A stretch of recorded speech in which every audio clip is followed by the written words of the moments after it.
इस वीडियो में हम लोगों ने एक्सरसाइज 8.1 के 8 क्वेश्चनों को कंप्लीट कर लिया था। देखो अब क्वेश्चन नंबर 9 को देखो। इसके अंदर हमें क्या बोला है, in triangle A B C right angle at B if tan is equal to 1/√3। देखो क्वेश्चन नंबर 9 में एक ट्राइंगल है A B C, right angle हमारा बी पॉइंट पर है, हमें tan ए जो है हमारा वो है 1/√3। Find the value of sine A cos C plus में कोस ए साइन सी। हमें जो है इन दोनों पार्ट की वैल्यू को फाइंड आउट करना है। तो देखो इस क्वेश्चन को हम किस तरीके से करेंगे। अब सबसे पहले हमें क्या गिवन है, यहीं पर से हम क्वेश्चन को आराम से, हमारा ये पूरा क्वेश्चन हो जाएगा। हमें गिवन है tan A is equal to 1/√3। अब देखो tan थीटा हमारा क्या होता है, परपेंडिकुलर अपॉन बेस। तो यहाँ पर से परपेंडिकुलर की वैल्यू 1 हो जाएगी, बेस की वैल्यू √3 हो जाएगी। परपेंडिकुलर की वैल्यू 1 और बेस की वैल्यू √3। तो देखो सबसे पहले अब जो है मैं एक राइट ट्राइंगल ही बना लूँगा इस क्वेश्चन को आगे सॉल्व करने के लिए। मैं राइट ट्राइंगल बना लेता हूँ। देखो यहाँ पर ये जो है मेरा राइट ट्राइंगल है। ए पॉइंट यहाँ पर रखता हूँ, यहाँ पर बी पॉइंट रखता हूँ, मैं यहाँ पर सी पॉइंट रखता हूँ। अब देखो यहाँ पर ये जो है बी पॉइंट पर हमारा राइट एंगल है, तो ये जो है राइट एंगल 90 डिग्री का होगा हमारा बी पॉइंट। अब देखो यहाँ पर tan ए है, तो एंगल ए के अकॉर्डिंग हम परपेंडिकुलर और बेस को रखेंगे। एंगल ए के अपोजिट वाली साइड परपेंडिकुलर हो जाएगी और एंगल ए के साथ वाली साइड हमारी बेस हो जाएगी। परपेंडिकुलर की वैल्यू 1 है और बेस की वैल्यू हमारी है √3।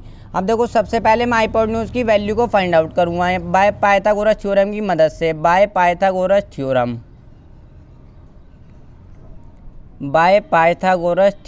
तो पाइथागोरस थ्योरम हमारी क्या होती है, हाइपोटेन्यूज का स्क्वायर इक्वल टू परपेंडिकुलर का स्क्वायर प्लस में बेस का स्क्वायर। अब देखो हाइपोटेन्यूज का square is equal to perpendicular का स्क्वायर यानी 1 का स्क्वायर प्लस में √3 का स्क्वायर, बेस है हमारी √3। तो देखो हाइपोटेन्यूज का स्क्वायर इज इक्वल टू 1 का स्क्वायर 1, √3 का देखो स्क्वायर से जो है हमारा रूट कट जाता है, तो √3 का स्क्वायर हमारा 3 होगा। तो हाइपोटेन्यूज का स्क्वायर इज इक्वल टू 4। अब देखो यहाँ पर से इधर से स्क्वायर हटेगा तो इधर साइड हमारा रूट लग जाएगा। यहाँ पर से हाइपोटेन्यूज की वैल्यू है जो 4 है, 2 का परफेक्ट स्क्वायर होता है तो 2 वैल्यू आ जाएगी। हाइपोटेन्यूज की वैल्यू कितनी आ गई, 2 आ गई। अब देखो इन दोनों पार्ट को मैं सॉल्व करूँगा। पहले फर्स्ट पार्ट को सॉल्व करता हूँ। फर्स्ट पार्ट हमारा क्या है, sign A cos C plus में कोस ए इंटू में साइन सी। अब देखो सबसे पहले साइन ए की वैल्यू रखता हूँ। यहाँ पर देखो ए पॉइंट, तो एंगल ए के अकॉर्डिंग हम परपेंडिकुलर और बेस को रखेंगे। साइन थीटा क्या होता है हमारा, साइन थीटा होता है परपेंडिकुलर अपॉन हाइपोटेन्यूज। तो एंगल ए के अकॉर्डिंग परपेंडिकुलर तो ये होगी साइन ए है, हाइपोटेन्यूज तो हमारी 90 डिग्री का अपोजिट वाली साइड हाइपोटेन्यूज होती है, तो 1/2 हो जाएगा हमारा साइन ए इंटू में। अब देखो कोस सी, कोस थीटा हमारा क्या होता है, कोस थीटा होता है हमारा बेस अपॉन हाइपोटेन्यूज। तो कोस सी है यहाँ पर देखो, एंगल सी के अकॉर्डिंग हम परपेंडिकुलर और बेस को रखेंगे इस बार। तो एंगल सी से जो मिलती हुई साइड होगी वो हमारी बेस हो जाएगी और एंगल सी के अपोजिट वाली साइड इस बार ये परपेंडिकुलर होगी। अब देखो कोस सी है ना, तो कोस सी की वैल्यू हम रखेंगे। कोस थीटा क्या होता है, बेस अपॉन हाइपोटेन्यूज। तो बेस की वैल्यू यहाँ पर क्या हो जाएगी, 1 हो जाएगी। कोस सी ये जो एंगल से मिलती हुई साइड होगी ना, ये वाली बेस हो जाएगी और हाइपोटेन्यूज तो हमारी 2 ही होगी, 1/2 प्लस में कोस ए। अब देखो इस बार है कोस ए, तो एंगल ए का अकॉर्डिंग हम बेस को रखेंगे। कोस थीटा क्या होता है, base upon hypotenuse, angle A का अकॉर्डिंग हम बेस को रखेंगे। अब हमारा है कोस ए, तो देखो एंगल ए से मिलती हुई साइड तो बेस हो जाएगी इस बार। तो यहाँ पर हमारा क्या आ जाएगा, √3 अपॉन हाइपोटेन्यूज तो हमारी 2 ही होगी, तो यहाँ पर 2 रख दो इंटू में साइन सी।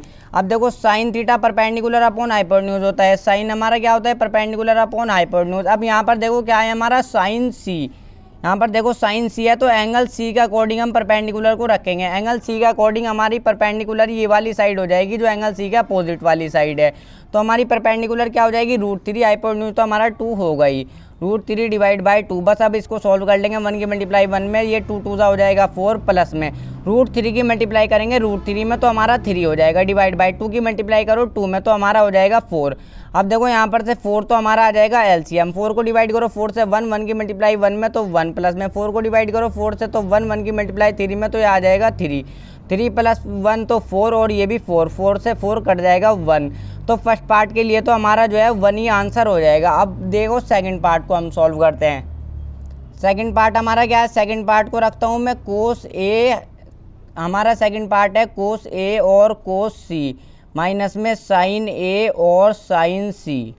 देखो ये हमारा सेकंड पार्ट, इसको मैंने उतार लिया कोस ए साइन सी। अब इसको जो है सॉल्व करता हूँ। देखो कोस ए की वैल्यू को देखो आप, सबसे पहले कोस ए की वैल्यू हमारी क्या होगी, कोस थीटा हमारा क्या होता है, देखो कोस थीटा होता है बेस अपॉन हाइपोटेन्यूज। अब हमारा सबसे पहले है कोस ए, तो कोस ए एंगल ए के अकॉर्डिंग ये वाली बेस हो जाएगी तो √3 होगी और हाइपोटेन्यूज तो हमारा 2 होगा ही। देखो √3 अपॉन यहाँ पर क्या है √3/2। अब यहाँ पर एक चीज़ को ध्यान से समझो, हम जो है एंगल के अकॉर्डिंग परपेंडिकुलर और बेस को रखेंगे। इस बार कोस सी है हमारा, तो कोस सी का अकॉर्डिंग एंगल सी के अकॉर्डिंग हमारी बेस ही वाली साइड हो जाएगी। कोस सी है ना, तो बेस तो हो जाएगी 1 और हाइपोटेन्यूज तो हमारी 2 होगी। इन 2 में मल्टीप्लाई करो, कोस सी की वैल्यू क्या हो जाएगी 1/2। तो देखो माइनस का निशान है, माइनस का निशान लगाओ। साइन ए साइन थीटा होता है, पर साइन ए है ना हमारा एंगल ए के अकॉर्डिंग परपेंडिकुलर ये वाली साइड हो जाएगी। हाइपोटेन्यूज तो ये वाली होगी, 1/2 रख देंगे साइन ए की वैल्यू इन 2 में। अब देखो साइन सी की वैल्यू हमारी क्या होगी, साइन सी इस बार जो है देखो सी पॉइंट है, एंगल सी के अकॉर्डिंग हम रखेंगे परपेंडिकुलर को। साइन सी के अकॉर्डिंग एंगल सी के अकॉर्डिंग परपेंडिकुलर ये वाली साइड होगी, √3 हो जाएगी परपेंडिकुलर। और हाइपोटेन्यूज तो हमारी 2 ही है, हाइपोटेन्यूज की वैल्यू कितनी है 2 है। बस इसको जो है सॉल्व कर लेंगे। देखो जगह कम है तो यहीं पर को मैं आराम से सॉल्व करता हूँ। √3 की मल्टीप्लाई 1 में करेंगे तो √3 हो जाएगा, 2 की मल्टीप्लाई 2 में करेंगे तो 4 हो जाएगा। माइनस का निशान लगा लो, 1 की मल्टीप्लाई √3 में तो √3 हो जाएगा ये हमारा। और यहाँ पर देखो 2 की मल्टीप्लाई करो 2 में तो ये हमारा 4 हो जाएगा। यहाँ पर √3/4 में से माइनस करेंगे √3/4, तो ये हमारा जो है 0 हो जाएगा। और 0 ही जो है हमारा सेकंड पार्ट के लिए आंसर हो जाएगा।